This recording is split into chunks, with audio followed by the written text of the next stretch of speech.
This is my 1998 TL1000R that I bought as spares or repairs. When I first got it, it was running, but it wasn't running very well, and then it decided that it wasn't going to be running anymore for no reason whatsoever. As I do with most of the bikes on this channel, I set about doing a full service on it. So I replaced the air filter, the oil filter, the coolant and the spark plugs. The service did get the engine running again, but it still wasn't running perfectly. It had a bit of a misfire again when I was riding it around the car park. So I set about in the last video completely refurbishing the fueling system. So I took off the tank to find that it was rather quite rusty inside. I replaced the fuel filter, which is inside the tank, the fuel pump, which is also inside the tank, and I blasted through the injectors as well. What I also did was clean the tank out with some Evapo Rusto Magico Stuffo, and it seems to have come out like really quite well. I got the engine running and it was running really nicely. That was until the voltage in the charging system dropped too low and it started misfiring again. The only explanation I can think is that when the voltage goes too low, there isn't enough power to generate a good spark inside the cylinder with the spark plug, and the fuel wasn't getting ignited from the spark and the spark plug. Sorry, there's a bird just distracted me. It was getting pushed out of the engine and igniting on the hot exhaust, because the misfire did get worse the hotter the engine got, which makes sense. So what I'm going to do is replace the rectifier regulator for a new one that I've got. Quite simple, it's just underneath the seat. And then finally, maybe, hopefully, I can take this bike for its MOT and take it for a further spin. I also managed to source a really good same colour front wheel mudguard fairing, whatever you want to call it. So I'll fit that on there as well, because this one, as you can see, is, well, missing a bit. So to get the seat off, this actually has an aftermarket cover on, which I quite like. Some people in the comments don't. You just lift that up a little bit there. There is a bolt there and there's one on the other side. So I'm going to take them off and then the seat should come off just like that. And then under the seat, oh, I need to do a bit of a better repair on that as well at some point, and I'll do that another day. Right, this is the rectifier regulator and it's just held in by 2 screws there. Undo the 2 screws and undo the 2 plugs, swap it out for the new one, and then the job's done.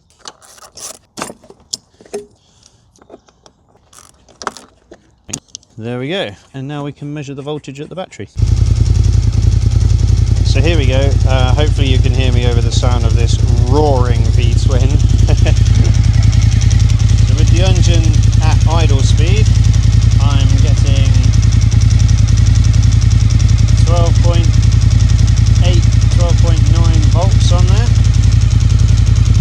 If I increase the idle speed,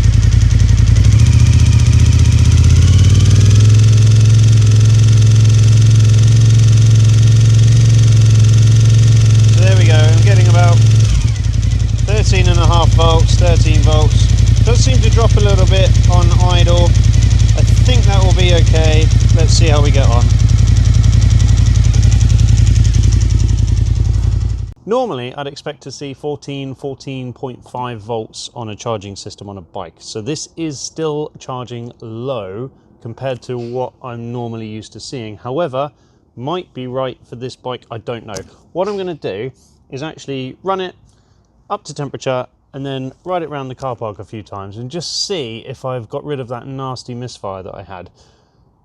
Then I'm going to take it for its MOT. And possibly, let me know in the comments what you think about the voltages on there, because I'm not 100% sure. Might have to look into the rest of the charging system, but I'm hoping not to. Famous last words. Anyway, right, I'm going to put the battery cover back on and then get this warmed up. Ride it around a couple of times. I will let you know how I get on, and then off to the MOT station.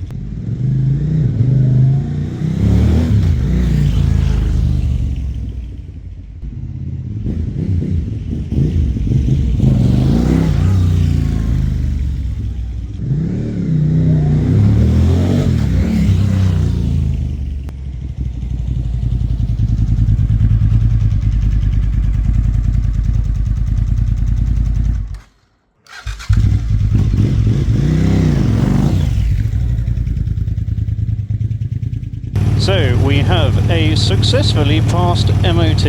It's taxed, I've insured it, and now I'm enjoying it. It's definitely Larry. This is a Larry bike.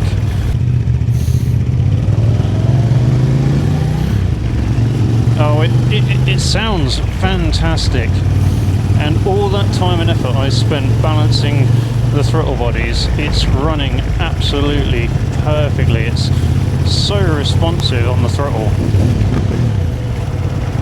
Oh, I'm very happy with this.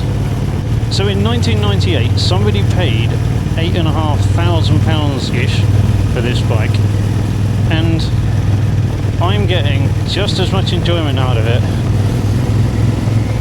as they would have on launch day, or the day they picked it up.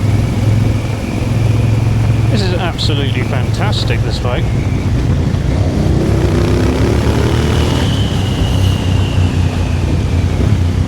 Ooh, brakes work, that's good. Definitely feels light at the front when you open the throttle. I like this. This is a me bike.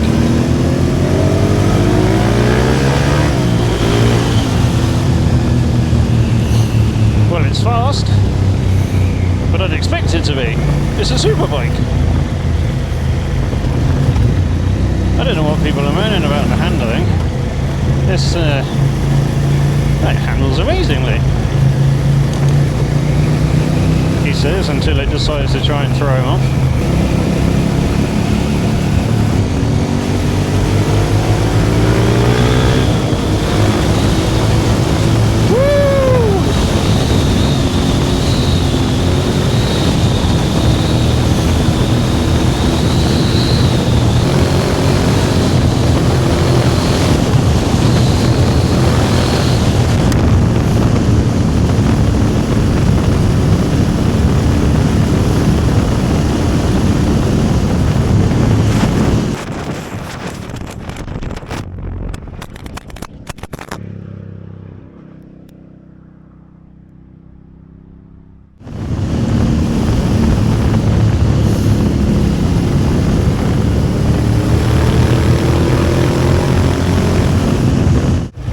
Okay, I've lost the camera that was in there.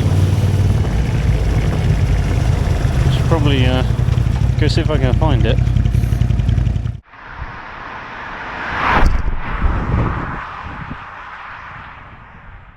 This panel is missing a screw, so I'm going to have to put another screw in there, I think, because the tab is actually attached to the side fairing. Right, let's go see if we can find this camera.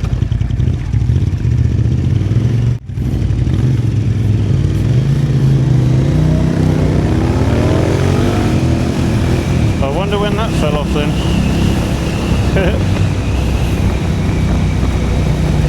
Oh, I could look back through the footage of this camera, couldn't I? And then see if I can see it, whereabouts it fell off.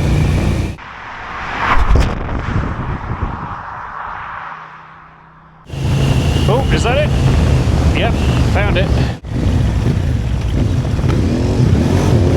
Whoa, okay.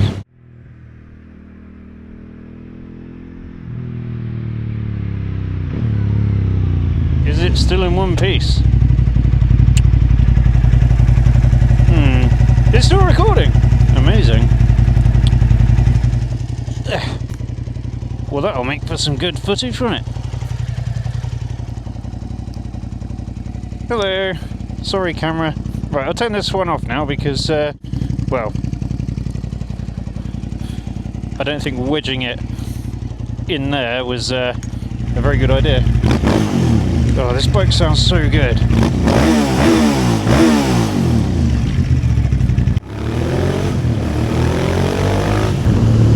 Do you know what, folks?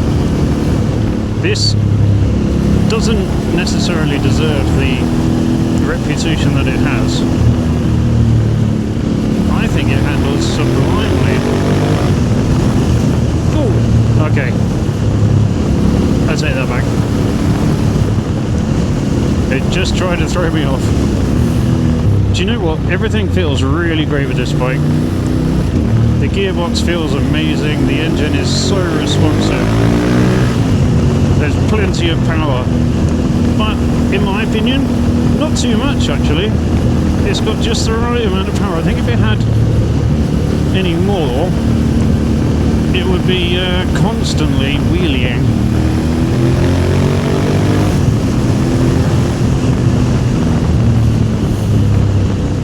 Okay, very happy with this bike. Very, very happy indeed. And I need to, like I said, stick a screw in that bit of plastic there, stop that from flying off down the road. But other than that, what an excellent piece of engineering this is. But there we go, folks. Another one saved. Another one back on the road. Now, as much as I'd love to keep all my bikes, I can't. I'm limited on space. Maybe one day when I'm a multi-millionaire, I'll be able to keep them all in a nice museum or something. But until then, I have to part ways with them. This is a fantastic bike, and it will be going up for sale very shortly. I might enjoy it for a few weeks, but yeah, if anyone would be interested in purchasing this bike, send me an email, make me an offer. Let's just say it owes me £2,500, so more than that, please. Oh, great. Well, now I'm stuck behind a van. So it's a good opportunity to tie up the end of the video, really. Thank you very much for watching. I hope you enjoyed this little ride out. And I will catch you next time, where who knows what I'll be doing. You know, I've got the R1 and the R6 to work on now, so they'll be keeping me busy for a little while. So I'd imagine I'll be doing something with those, one of them. Anyway, again, thanks for watching. I'll catch you next time. Cheers! I never really know what's going on. If you're still there, here's some bonus footage. I just got back to the workshop after that, shall we say, fruitful ride, and I've just taken the camera out of my pocket. I forgot to check the other side when I picked it up off the road. As you can see, it is smashed. Annoyingly, it wasn't in the protective case because I had to take the case off to wedge it where I wedged it. But, oh, yeah, the rear screen does still work, so...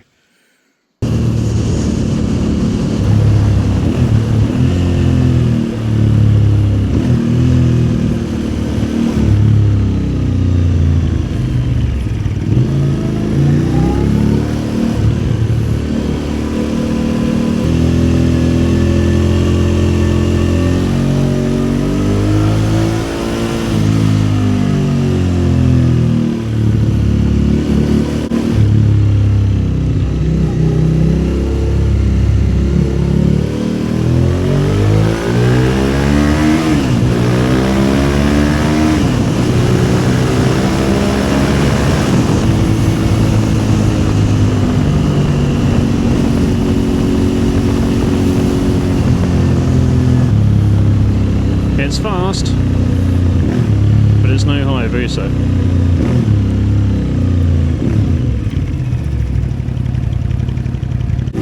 Ah, see?